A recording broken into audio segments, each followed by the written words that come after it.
విశాఖ జిల్లా రుషికొండ టూరిజం భవనాలను deputy CM Pawan Kalyan పరిశీలించారు. అత్యాధునిక సదుపాయాలు చూసి ఆశ్చర్యపోయారు పవన్ కళ్యాణ్.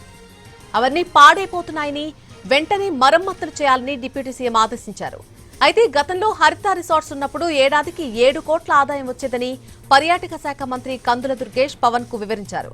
ఇప్పుడు మెయింటెనెన్స్ కే ₹1 కోటి బకాయి పడ్డామని మంత్రి తెలిపారు. గ్రీన్ ట్రిబ్యునల్ సైతం కేసు నడుస్తుందని అన్నారు.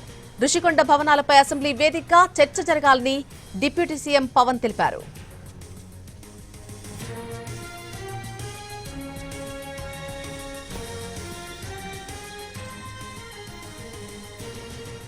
విశాఖ జిల్లా రుషికొండ టూరిజం భవనాలను డిప్యూటీ సీఎం పవన్ కళ్యాణ్ పరిశీలించారు. అత్యాధునిక సదుపాయాలు చూసి ఆశ్చర్యపోయారు పవన్ కళ్యాణ్. అవన్నీ పాడైపోతున్నాయని వెంటనే మరమ్మతులు చేయాలని డిప్యూటీ సీఎం ఆదేశాలు జారీ చేశారు. అయితే గతంలో హరిత రిసార్ట్స్ అక్కడ ఉన్నప్పుడు ఏడాదికి 7 కోట్ల వరకు ఆదాయం వచ్చేదని పర్యాటక శాఖ మంత్రి కందుల దుర్గేష్ పవన్ కు వివరించారు. ఇప్పుడు మెయింటెనెన్స్ కే ₹1 కోటి బకాయి పడ్డామని మంత్రి తెలిపారు. గ్రీన్ ట్రిబ్యునల్స్ లో సైతం కేసు నడుస్తుందని చెప్పారు. రుషికొండ భవనాలపై అసెంబ్లీ వేదికగా చర్చ జరగాల్సిందే అన్నారు డిప్యూటీ సీఎం పవన్.